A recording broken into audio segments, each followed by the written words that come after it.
Bonjour et bienvenue dans la chaîne Renaissance conjugale. Ici, on parle du mariage, on parle également de toutes les problématiques qui sont liées au mariage. On donne des solutions pour pouvoir résoudre les crises, les tensions dans le couple. Alors aujourd'hui, je voudrais parler des lois du mariage. Et aujourd'hui, je vais prendre qu'une seule loi qui permet d'avoir un mariage stable, un mariage qui tient malgré la tempête, un mariage qui est soutenu, un mariage qui ne tombe pas à la première crise, la première épreuve. Le mariage tient ferme. Donc, c'est une loi qui permet de maintenir et qui permet de stabiliser le couple sur le long terme. Pour toujours, en fait. Je vais dire pour toujours. Alors, je l'ai appelé la loi du détachement. Donc, la toute première loi, c'est la loi du détachement. Alors, c'est quoi la loi du détachement? La loi du détachement, on le voit déjà à la naissance. Lorsque une femme tombe enceinte, elle porte dans son sein un bébé. Et le bébé est lié, est attaché à la maman par le cordon ombilical. Et l'enfant est nourri, il respire au travers de ce cordon, ombilical. Bien qu'il soit dans un liquide amniotique qu'on appelle liquide amniotique, il n'est pas noyé. Il vit étant à l'aise.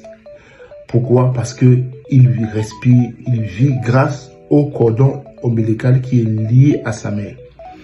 Maintenant, une fois que cet enfant naît, qu'est-ce qui se passe? Le pédiatre qui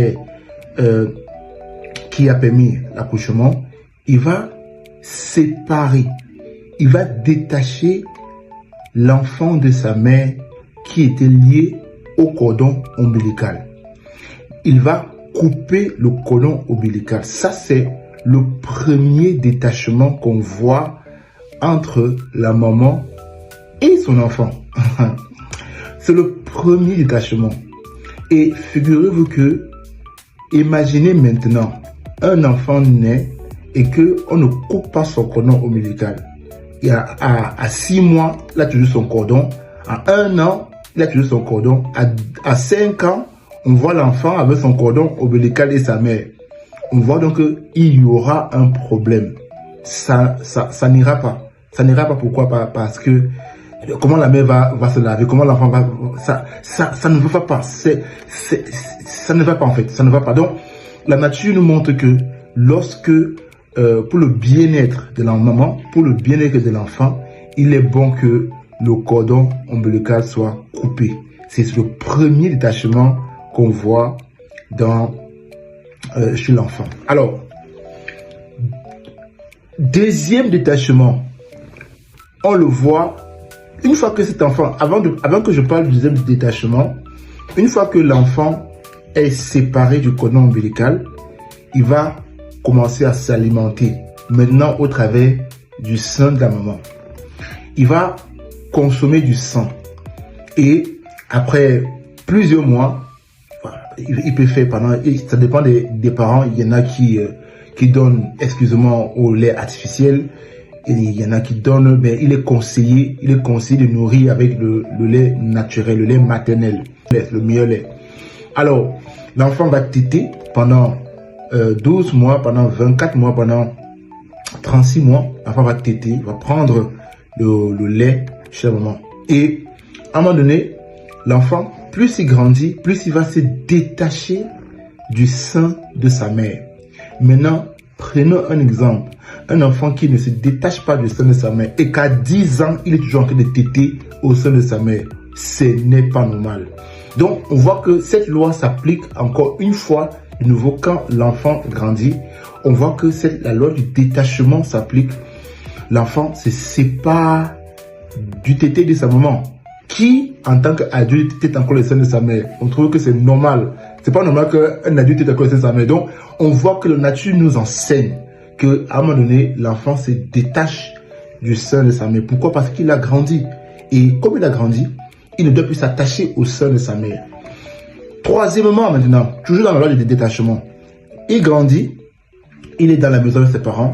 À un moment donné, maintenant, l'enfant doit quitter la maison du père ou de la mère. Il doit quitter ses parents. Un enfant qui, je veux dire, un enfant qui grandit avec ses parents est amené à quitter la maison. Et ça, c'est quatrièmement, ça c'est la quatrième fois où l'enfant maintenant se détache maintenant physiquement. Il est détaché, il n'est plus dans la maison, il a quitté la maison pour aller vivre ailleurs, pour aller vivre sa vie.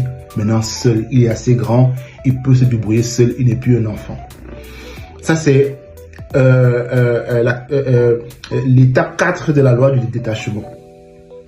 Et maintenant, l'étape 5 de la loi du détachement, c'est quand il rencontre sa femme, sa fiancée au départ, et avec qui il s'attache maintenant pour faire une seule chair. Et là maintenant, il s'attache à sa femme, ils ne font que une seule chair. Et c'est là où maintenant le bas blesse, c'est là où les problèmes commencent. C'est que beaucoup d'hommes, beaucoup de femmes ont fait la loi du détachement bébé, ils ont fait la loi du détachement des seins, ils ont fait la loi du détachement du lait maternel, ils sont détachés là-dessus, ils sont détachés de leurs parents en quittant la maison, mais cependant, ils ne sont pas détachés de leurs parents quand ils ont épousé leur femme. Voilà pourquoi ils ont fait entrer leurs parents dans la maison. Quand je parle de faire entrer leurs parents dans la maison, c'est que bien sûr que le père ou la mère peut venir habiter chez, peut venir passer du temps chez son fils ou sa fille quand ils sont mariés. Ça, il n'y a pas de problème. Mais quand on parle de la loi du détachement à l'égard de ses parents, c'est quoi? C'est que s'il faut choisir entre tes parents et ta femme, tu dois choisir premièrement ton couple. C'est comme ça. La loi du détachement consiste à choisir premièrement son foyer, à choisir premièrement son couple, à choisir premièrement son ménage. Pourquoi? Parce que quand tu ne quittes pas ton père ou ta mère, parce qu'il est dit, l'homme quittera son père et sa mère et s'attachera à sa femme et les deux deviendront une seule chair. Donc, la raison pour laquelle parfois certains foyers connaissent des tensions, des crises, c'est parce que l'homme ou la femme n'a pas quitté son père ou sa mère. Il ne s'est pas détaché de ses parents. Et donc, du coup, la maman ou le papa vient se mettre dans le foyer et se gérer dans le couple. Et c'est elle parfois qui prend les décisions, ou bien le mari prend les décisions en tenant compte de la maman. Et du coup, ça crée la tension et la femme ne se sent pas écoutée. Elle se sent blessée, elle se sent mal. Parce que son mari écoute plus sa maman. Et le mari ne l'écoute pas elle. Donc ce sont des hommes qui ne sont pas détachés de leurs parents. Ce sont des hommes qui n'ont pas quitté leur père et leur mère. Et bien ils sont mariés tout en étant attachés encore à leurs parents. Et donc du coup, la maman ou le papa vient s'ingérer dans les affaires du couple et ça crée des problèmes et ça crée des tensions dans le foyer, dans le couple. Et lorsque ça prend une ampleur très élevée, et bien la femme ou le mari veut divorcer, veut se séparer. Donc, quand tu as marié cet homme ou cette femme, tu n'as pas épousé son père ou sa mère. Bien sûr que les parents, on les respecte, les parents, on les honore, les parents, mais cependant, ça doit, l'ingérence des parents dans le couple doit avoir des limites. L'ingérence des parents doit avoir des limites. Je vous dis, pour ma part, quand je me suis marié, ma mère surtout a voulu s'ingérer dans mon couple. J'ai pris position pour ma femme. J'ai pris position pour ma femme. J'ai toujours défendu ma femme devant mes parents, devant ma mère ou mes frères. J'ai toujours défendu ma femme. Et c'est pareil pour ma femme. Ma femme m'a toujours défendu devant ses frères, devant ses frères et tout ça. Et ça fait que ils ne sont jamais ingérés dans notre foyer. Jamais. Pourquoi? Parce que nous sommes solides. Nous sommes vraiment unis et solides. Et du coup, il n'y a pas d'ingérence extérieure dans notre couple. Et je vous ai dit que ma belle famille aussi, c'est une famille vraiment très bien, franchement. Ma belle famille très bien, franchement. Et je dis vraiment merci à Dieu pour ça. Vraiment, on a une belle famille comme ça. Ils sont bref, ils ne s'ingèrent pas. Nous, on gère nos choses, franchement. On vit notre couple sans ingérence des parents. Pourquoi? Parce que on a donné des limites, on a donné des freins. C'est nous qui, lorsqu'il y a un problème, c'est nous qui voyons comment on peut faire, c'est nous qui trouvons des solutions.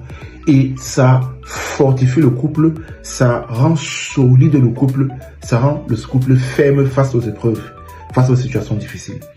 Donc, la loi du détachement, lorsqu'elle n'est pas connue ou lorsqu'elle n'est pas appliquée, ça crée des tensions, ça crée des crises, ça crée des problèmes. Et la femme ou le mari va se sentir mal.